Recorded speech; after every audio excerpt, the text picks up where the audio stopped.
right, everyone, thanks for tuning in to this episode of Trending Echoes, brought to you by Trends Research and Advisory. I'm your host, Omar.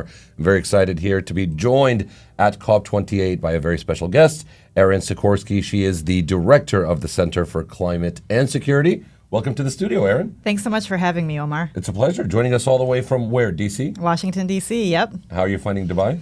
It's lovely. What I've seen of it so far, I've seen a lot of COP.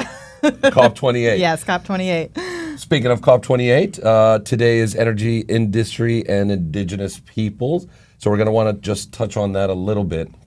But given your area of expertise when it comes to geopolitics and how climate change shapes geopolitics, is there what sort of direct effect is there on Indigenous people, if anything?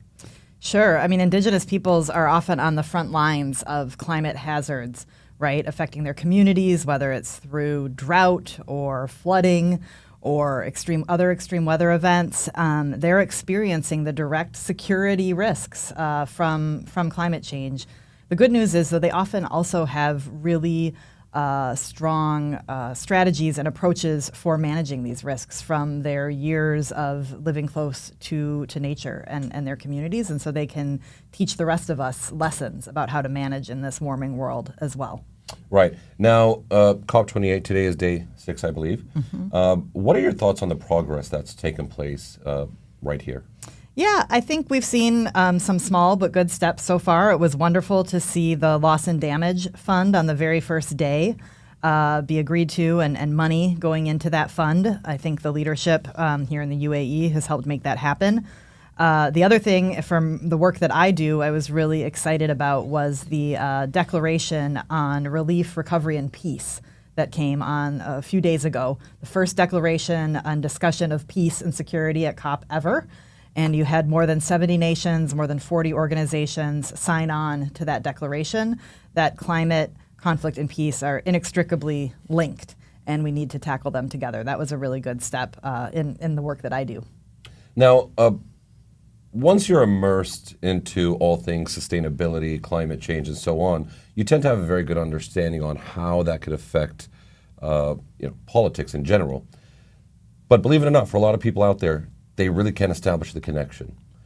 Help some of our viewers understand what sort of effect is there, direct or indirect, on geopolitics when it comes to climate. Sure. I can give you a couple good examples. Climate change is reshaping communities' access to food and access to water, right? And those are the two things that peoples and states need to really survive. As countries look to gain new access to water resources or food resources, right, they're potentially coming into conflict with other states and other communities. We see this, for example, in fishing around the globe, right? As the oceans are warming, fish stocks are moving to new geographies within the oceans. As countries are looking to gain access to that food source, they're often entering other countries' territorial waters. They're competing potentially in the Arctic for access to these fish stocks as the fish move north. And so it brings new competitions in new domains that countries haven't thought about before. Also, as we transition to renewable energy, the need for critical minerals to put in batteries, to put in solar panels, the competition for access to those critical minerals is also a geopolitical issue. Right. And so, I mean, one would say, or people would actually say that becoming more sustainable would actually create and cause a lot more conflicts because you're shifting resources from one place into another. How do you think that could be solved or avoided?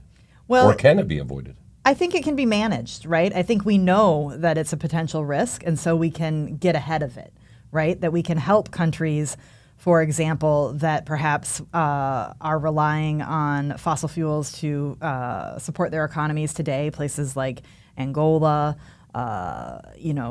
Nigeria, and we can help them think through that transition and manage that transition in a healthy way as opposed to a disruptive way. I think it's all about strategic foresight and knowledge and planning.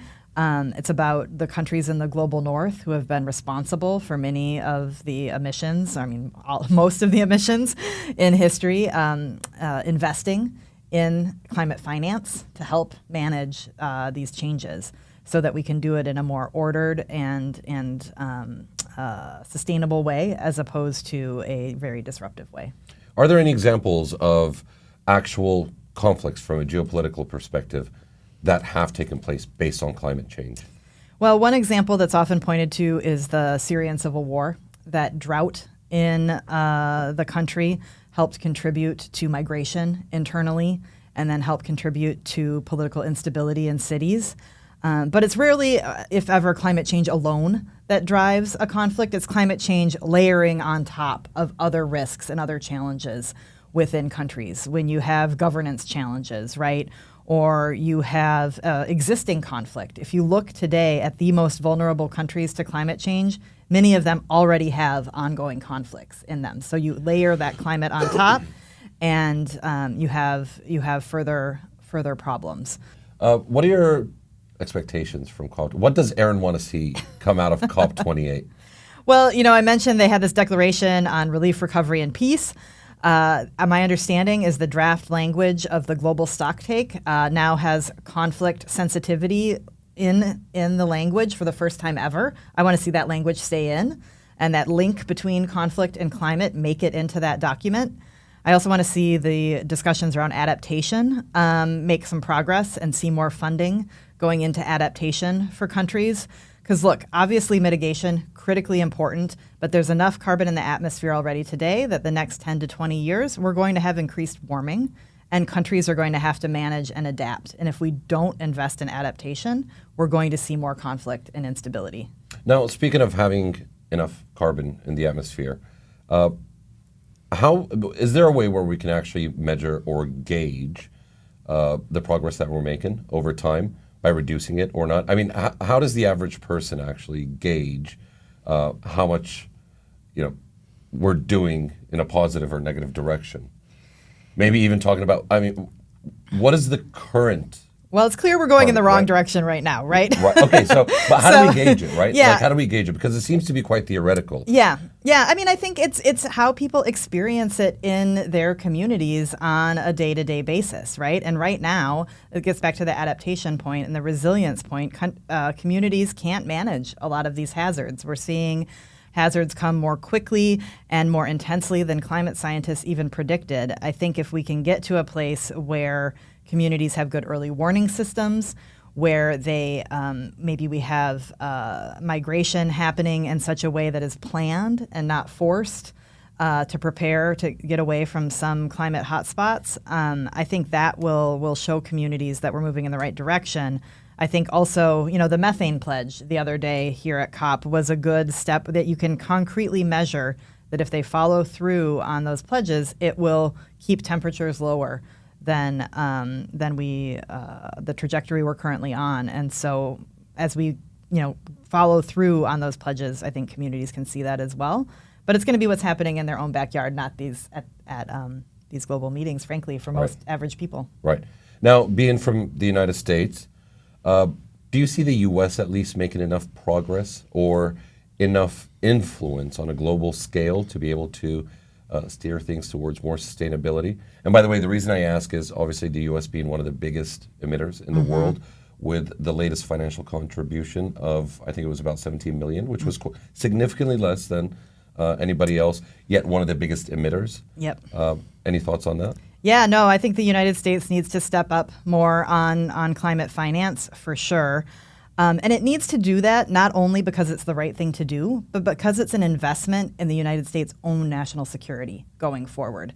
Buying down risk in these places where we expect instability or conflict due to climate, getting ahead of it by investing in adaptation, investing in resilience, keeps America safe as well.